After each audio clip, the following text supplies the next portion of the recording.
Welcome back to the channel, guys.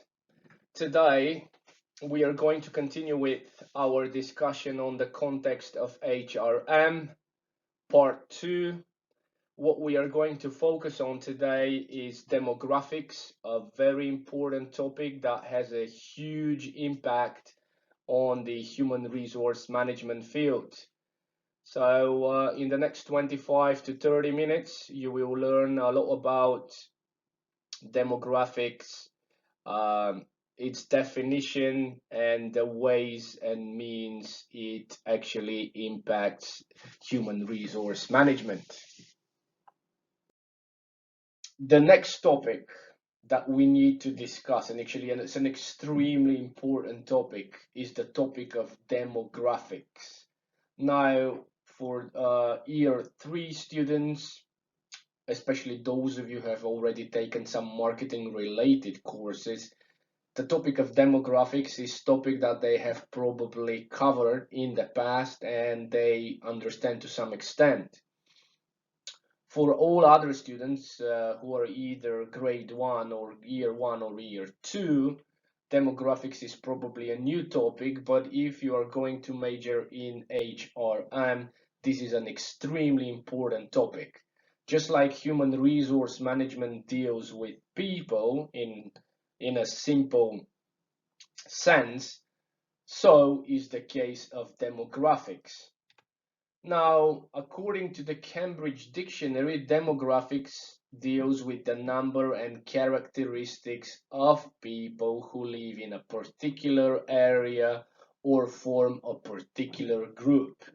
In very simple English, demographics is the study of population. Why is demographics important to the human resource management field? Is again because it deals with people just like HRM does. So, in order for you to better understand what demographics focuses on, in this particular slide I have presented 6 of the most common demographic categories, starting with age. As I said many a times, what we are here mainly interested in is the age distribution. For instance, the percentage of people aged between 0 and 15, between 15 and 65, and 65 or over.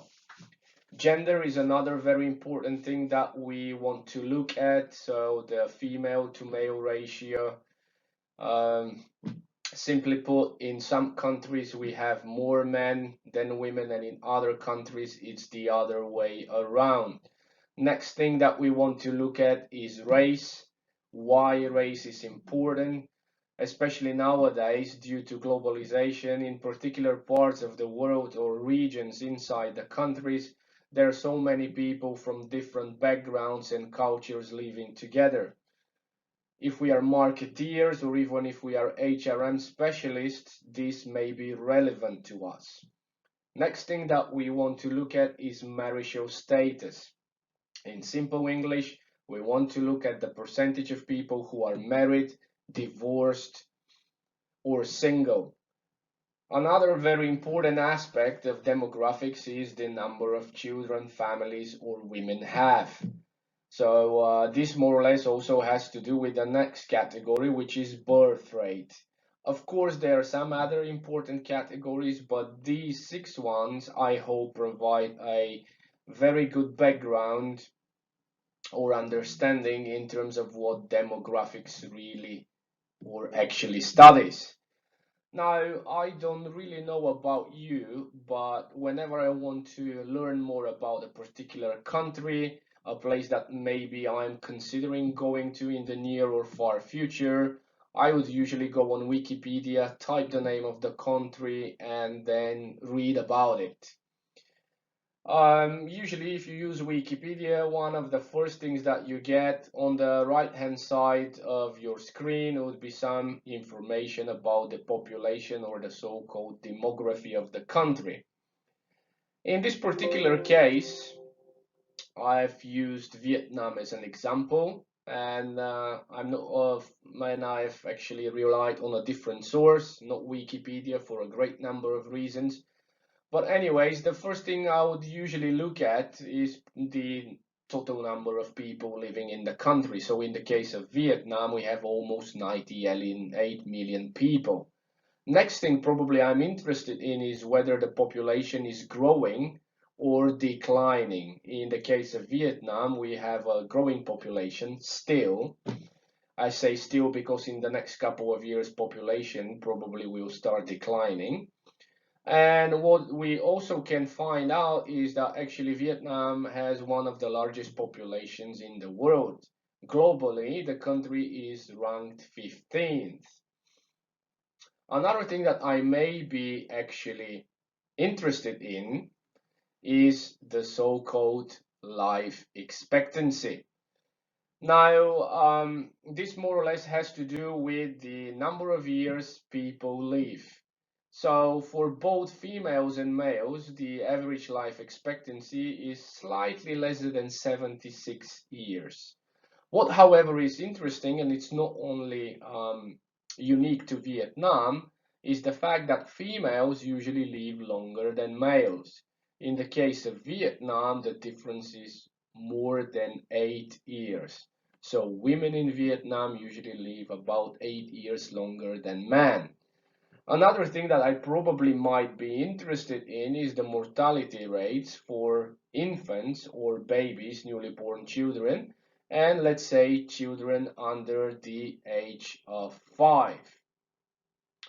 Now, overall, this is some very important information that we, again, as I said before, we may want to look at regardless of whether we are HRM or marketing specialists. So what is going on around the world in terms of demographics is something that we have to look at. First of all, the global population is still growing. Now, you need to remember this, as I said before, in some parts of the world, the population is declining. In other parts of the world, for instance, Vietnam, the population is still growing. Overall, however, the population continues to grow. We are over 7 billion people already. Now, as the population keeps growing, one other important thing is that the life expectancy or the number of years that we usually live is also expanding. So it means that compared with the past, now we live longer. This, of course, is due to a number of factors, but especially due to improvements in the healthcare system. Other very important things that we need to look at today is the gender and racial equality. Now, what you will realize in this chapter and overall is that there is differences in the pay between men and women and between different races. What also we want to emphasize is that even though the population is growing, the number of people who are actually over 65 is also growing. So it means the population is aging. And what you can see here last year, less than 10% of the global population was over 65 years of age. By 20 by 2100, so in almost 18 years for now, if these trends continue, the percentage of people who are age 65 or more will be already 23%. Now, why is this important to us as human resource managers or specialists? Is because around this age, most of the people retire. So that's when they actually stop working. Now, if this population segment continues to grow, just as we've seen in some countries already, even though people are supposed to retire at the age of 65, many of them will have to continue working. So overall, if we take, for instance, Australia, which is an example that we usually look at whenever we talk about the book that I am using as part of this course. Population in Australia is also aging. In fact, in almost all developed economies, the population is aging. So in the case of Australia, by 2030 or in 10 years from now, the 65 years of age or over population segment is expected to reach 25% already. Another disturbing trend is the declining fertility or birth rates. Now remember, fertility rates are also the so-called birth rates. In simple English, this refers to the number of children every woman would give birth to. Now, years ago, especially after World War II, every woman would give on average birth to about 3.6 babies. Today, this number stands at 1.9. So it means birth rate has actually decreased by almost double. Luckily, even though fertility rates have been declining, mortality rates have also been declining. So people live longer, fewer babies actually die in their early ages, which is a good thing for the population overall. At the same time, as HRM specialists, we need to look at the so-called intergenerational conflict. Now, as people live longer, it is very common today that whenever you start working for the first time after graduation, you will be part of teams that include people from different generations. So for most marketeers, we divide the generations into baby boomers, generation X, Y, and Z. These generations are very different, even though they have the same nationality, the same culture. Their mindsets are very different. This is what makes actually human resource specialists' job difficult today, because putting, for example, as I said, representatives of the baby boomers generation, the generation X, Y, and Z together would usually lead to intergenerational conflict. You have probably actually experienced this many a times within your household. And what I mean is often you would have arguments with your parents or grandparents simply because your mindset or the way you think is very different from theirs. So this kind of conflict also can take place inside work or on the job.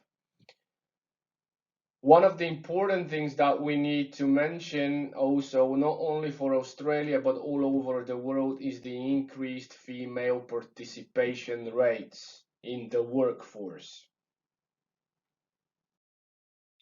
Talking about aging population, here I have given you a very good example of what actually is going on in the world now and what people are projecting to happen, not just people, but specialists are projecting to happen within the next 30 to 40 years. As I said, the percentage of people who are 65 years of age or older is growing all over the world. Now, this example comes from the so-called members of the Organization for Economic Cooperation and Development, also known as the OECD countries, 34 in total.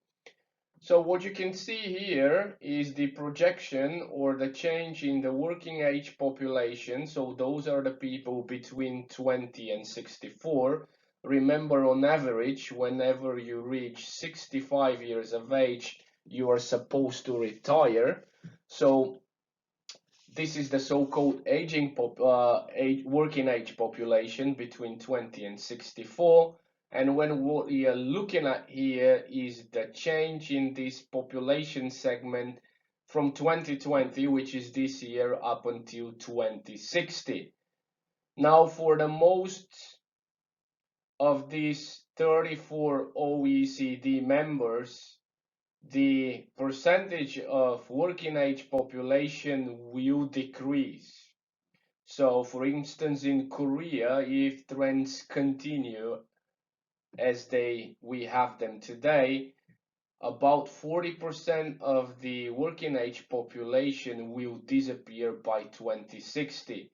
Other countries in a similar position come from the European Union, so Lithuania, Latvia, Poland, and so forth. Now, on the other hand, we have luckily a number of countries, unfortunately fewer, where the working age population segment would grow within the next 30 to 40 years. So, for instance, in Australia, Israel, Mexico, Canada, even in the United States, the percentage of the working age population is expected to grow. Now, why in these OECD members we see or we expect a growing working age population, whereas over here we expect declining working age population, is due to a number of things, and most importantly due to immigration.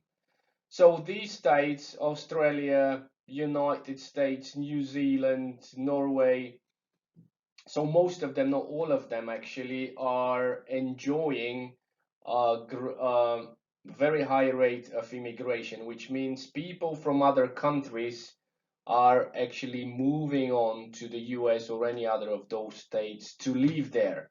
So they settle down there, they find jobs, then they create their own families, which in a way helps the population. So in countries over here, especially Korea, which is known for one of the purest races on earth, not to say the purest, due to the lack of emigration as well as the decline in fertility rates and so on, we see the exact opposite. So what we can take from here as a conclusion is, if we are a country with aging population, one of the ways that we can find this negative trend is to think about how to attract people from other countries and organize their lives in a way that they can settle down and actually help us generate GDP, increase our population, and so forth.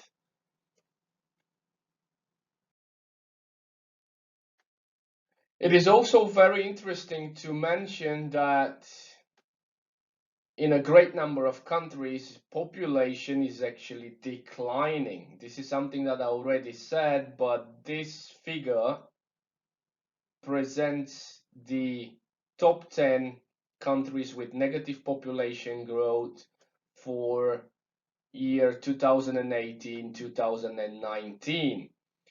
What you realize is that except for Venezuela, all the other 9 members are actually part of the European continent, and they are in either Eastern or Central Europe. So, for instance, Lithuania, Latvia, Bulgaria, Romania, and so forth, these are countries in Central and Eastern Europe. And what is very interesting about these countries is that in none of these countries actually there is war. Why do we say this? Is in general, a population decline would be expected in countries where we have some sort of war. For instance, there are many countries in Africa where even now there is some war, some sort of war going on. And we know that when we have a war, many people die, which of course impacts population growth in a negative way. Over here, what we see, however, is countries where there is no war and yet they experience the largest population decline around the world. Now, what are the main or the key factors behind this population decline? First of all is the so-called emigration. So people, natives of these countries are actually leaving and going abroad. For instance, most of these countries are European Union member states, but since actually they have a chance to work and live in any European Union member state, most of the people, let's say from Bulgaria, Lithuania, Latvia, and so on, choose to move to the western side of the continent, countries such as Germany, United Kingdom, France, Spain, Italy, where, due to higher salaries, people are actually being attracted to move there. Other reasons for the so-called negative population growth, of course, would be the decrease in birth rates, as well as some sort of political unrest. Now, in Venezuela, for instance, for the last 5 to 10 years, there has been a substantial political unrest. Inflation over there is extremely high. People are getting poorer by the day. So this is one of the main reasons why people leave the country and move to other neighboring countries or even countries that are much further away from Venezuela. The next thing that we have to discuss is women and work. This is a very important topic. As I said in one of the previous slides, throughout the last 50 to 70 years, the participation rate of females in the labor force has increased substantially. Now, what you need to know is that in the past, say 100 years ago, most women were actually full-time housewives. So rather than having an actual job working for a company, women were staying at home, taking care of the kids, taking care of the house, doing the laundry, doing the cooking, and anything else that you can imagine. So that's why women were referred to as full-time housewives. On the other hand, males were perceived as the so-called breadwinners. What a breadwinner means is a person who actually brings the salary into the household. So males were full-time employees, whereas females were full-time housewives. Now that was in the past. You can also imagine that 100 years ago, very few women, in fact, were studying. In some countries, women were not allowed to go to school or university. This, of course, has changed drastically, and today, probably even in your classroom, you can realize that there are actually more females than there are males. And if you talk to any of your friends who are about your age, especially the female ones, you will actually find out that many of them now want to build their career. They're the so-called career women, and very, very few of them would actually think about or consider becoming housewives. So this is how actually the world has changed in the last 50 to 60 years. Here I have presented an example coming from the United States, which entitled Labor Force Participation of Females in the United States from 1955 until 2005. So looking at this graph, what you will realize is that about 65 years ago, the percentage of married women who were having a regular job was less than 30. Now, 50 years later or half a century later, this number already stood at 60. So this this is what actually I am talking about. This exemplifies the increased participation of females in the labor force. Now, what you will realize, of course, is that for single women, women who never married, the so-called career women, many of them, of course, not all of them were career women or had the plan not to get married, but for this group of women, even in the 50s, they had their participation rate in the workforce was relatively high. So this is one major difference that you probably should remember. Nevertheless, compared with the 1950s, this group of women, the so-called single, never married women, their participation rate in the workforce also increased from almost 60%, now is about 67. Overall, the largest change in the participation of females in the workforce, however, can be seen from married women. Overall, for all women in the United States, the change is from about 35% in 1955 to 60% in 2005. Now, as I said before, more and more females now are actually going for higher education. So more and more women are entering universities willing to do a bachelor's degree, a master's degree, or even a doctorate degree. So unlike in the past, women don't want to be housewives now, they want to pursue their own career. What, however, we need to emphasize on is that even though the participation rate of women in the labor force has increased dramatically throughout the last 60 to 70 years, there is a so-called gender pay gap. A gender pay gap is a difference between the salary of men and women.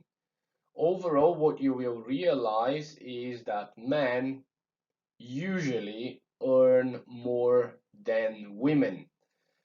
So there are many studies that actually investigate this so-called gender pay gap around the world. Now, if you are a career woman, you really want to build your own career, you want to be successful with what you do, some of the countries that you may want to consider working at are actually presented over here. So these are the top countries in terms of gender gap inequality. So in Iceland, it is the lowest. What you will actually realize is that all four members are from Scandinavia. This is the northern part of the European continent. And this is exactly where the gender pay gap between women and men is very little, not to say inexistent. If we look at countries such as Vietnam, Japan, um, South Korea, China, over there you will realize the gender pay gap is significantly high. So for most women who are considering once again to build their own career and of course are willing to work abroad, probably a best case scenario for you would be to consider finding a job in any of these 5 countries based in the northern part of Europe.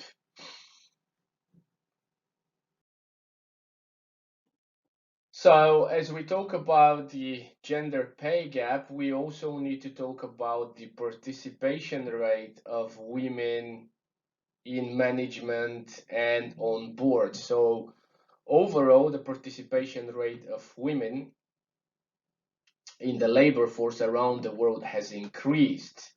But there is something called glass ceiling. Actually, there is a very interesting YouTube video. Here is the link to it. I actually advise you to watch it, especially if you are a female representative. Definitely have a look at it. This video explains why, even though the percentage of women in the labor force has dramatically increased, when it comes to top level management positions, there are still very, very few women. So in Australia, for instance, only 14% of all the general managers are women. So the remaining 86% of general managers are men. Where do we find the countries with more females that actually are holding are having top level management positions? Again, we need to look at Scandinavia, the northern part of the European continent. So Norway, for instance, about 39% of all the top level managers in the country are actually female. In comparison with Australia, again, only 14% of the general managers are actually females. As we already talked about the gender pay gap, for instance, in the case of Australia, it is as high as 15%. So on average, males earn about 15% more for the same position, the same job position in comparison with females. This, of course, is on average. In certain areas, in certain industries, this pay gap can be much larger. Now, one of the last things that we need to discuss is the so-called work-life or work-family balance. Now, in the past, as I emphasized, women were full-time housewives. So when men would be doing all the job, men would be the so-called breadwinners. They would be earning the money and bringing back the money to the household, whereas women would be taking care of everything else, cooking, laundry, cleaning, anything you can imagine if that is directly related to the household. So now that we have more and more women into the labor force, then one of the biggest challenges for companies and for our society in general is to find a balance between work life or work family. So women are working now, but at the same time, women at one point in time, not all of them, but many of them desire to have children. So once they have children, of course, it becomes much more difficult for a family to balance between work and life. So someone has to take care of the baby or the babies. Now, in the past, that would be the lady because she was a full-time housewife. But now, since she's working, probably she won't be able to do that unless she quits her job or finds someone to help her with bringing up the child. In countries in Eastern Europe, for instance, it is still very common that the grandparents and the grandmother in particular, if she is alive, of course, she would be helping with bringing up the children. In other countries, such as Japan, a woman would be working until she gives birth, and once she gives birth, she would become a full-time housewife. This is still very common, by the way, in Japan. In other countries, especially in Scandinavia, where we said that the gender inequality gap is the lowest or the smallest, both men and women actually help with the bringing up of children and the so-called household chores. So today we talk about something called parental leave. So whenever we talk about parental leave, this is the leave that either males or females take in order to actually be able to spend some time on bringing up their children. Today, unlike in the past, there are two types of parental leave: maternity and paternity. So maternity leave refers to the leave that is taken by the woman, whereas the paternity leave refers to the leave that is taken by the husband or the father. Now, I know that in some countries it is still rather bizarre for the husband to take leave in order to be helping up with the kids, with the household chores, but life has changed to a great degree. In Scandinavia, for instance, paternity leave is now something very, very common. In other words, you can see families where women are working, whereas men are actually staying at home and taking care of the household chores as well as the bringing up of the children. If you want to watch an interesting video about maternity leave, here is a link to one which focuses on a comparison between the United States and the rest of the world. A very interesting, a very educational video. I do suggest, if you have the time, to have a look at it. Finally, parental leave can be either paid or unpaid. In other words, in some countries and in some companies, whenever the wife or the husband takes parental leave, they are still getting paid. Maybe not their full salary, maybe a percentage of their salary, but they still do get some money. In other countries, however, luckily there are not so many out there now, whenever you take parental leave, maybe you don't get any money at all.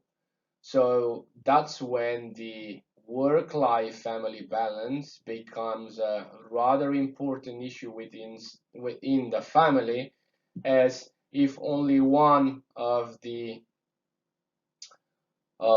partners is having a job, and in the case of you having children as a family, it becomes really difficult to actually balance your work and life, as usually you wouldn't have enough money. Finally, I need to talk about a few other things that have been happening throughout the last half a decade or so. Now, we talked about aging population, we talked about decline in mortality rates, we talked about decline in fertility rates, we talked about the increased participation of women in the labor workforce. Now, what other things have taken place in the last 50 or so years is, first of all, something related to flexibility. Now, whenever we look at organizations and businesses today, what we have to realize is that, having in mind the main goal of every business is to make money, companies have tried to become even more flexible in order to be able to actually save on expenditures. As I've said many a times before, the biggest expenditure, probably the biggest one of every company, is its labor force.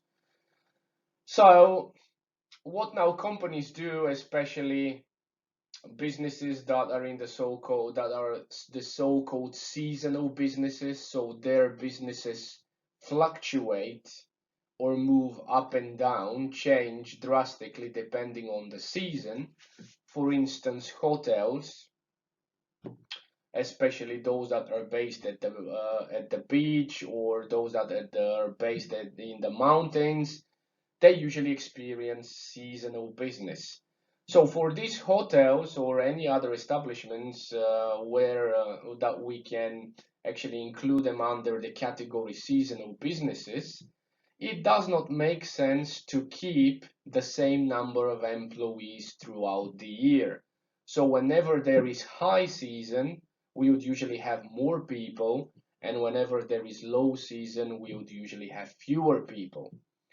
So this is actually one very good example of what we mean by flexibility today.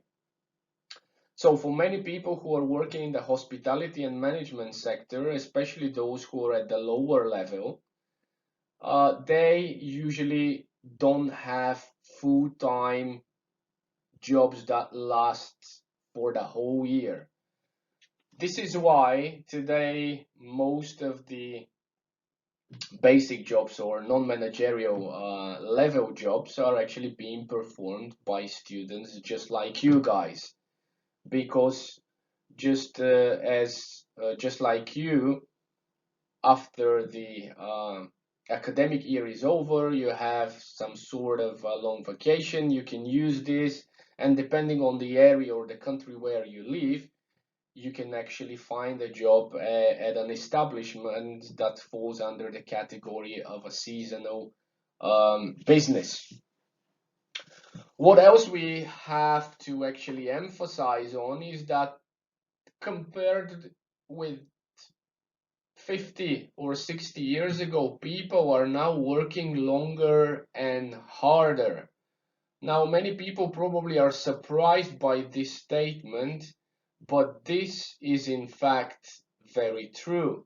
While the world or organizations in general have tried to improve the so-called um, jobs or work-life balance for almost every one of us, in general, we have to accept that now we work much longer and harder. For instance, in some companies, there are the so-called 12-hour shifts.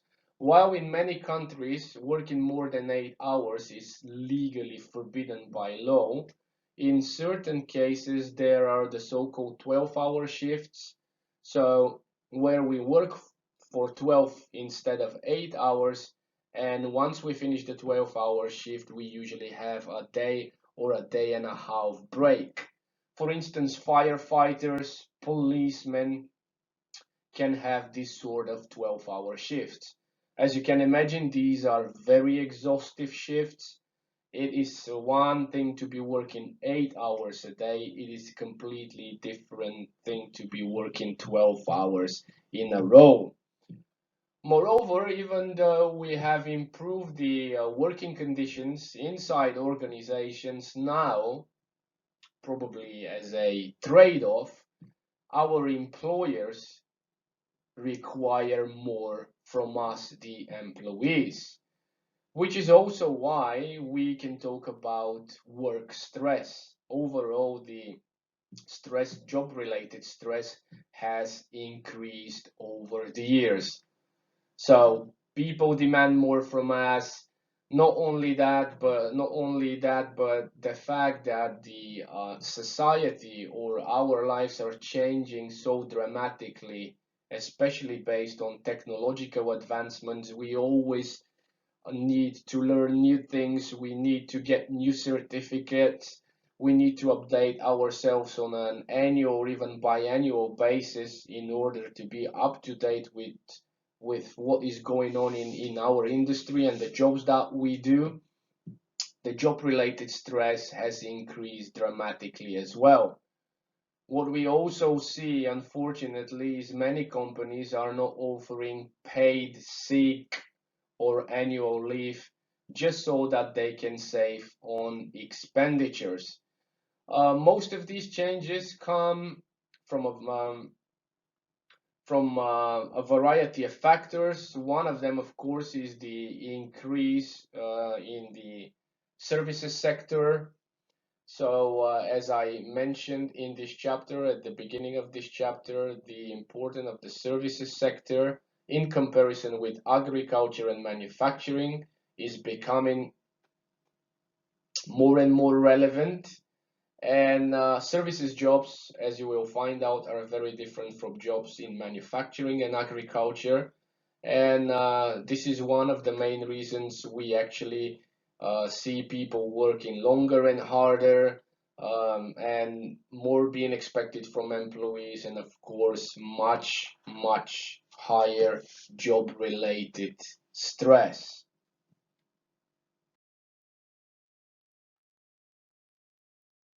Finally, for those of you who would like to specialize in human resource management,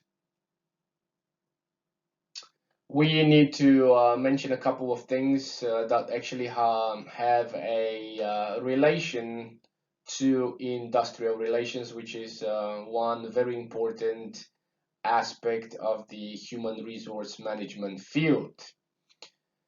Now, as businesses are trying to save on expenditures by offering no paid annual or sick leave, other things that, and of course, keeping the number of employees unstable or flexible, this has led to actually offering things such as fixed term contracts or seasonal contracts, just like I mentioned a couple of minutes ago.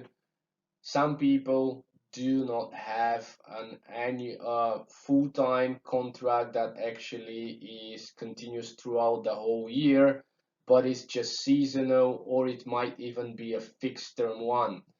What else we also see is less job security. This is also another reason why actually we experience higher job-related stress.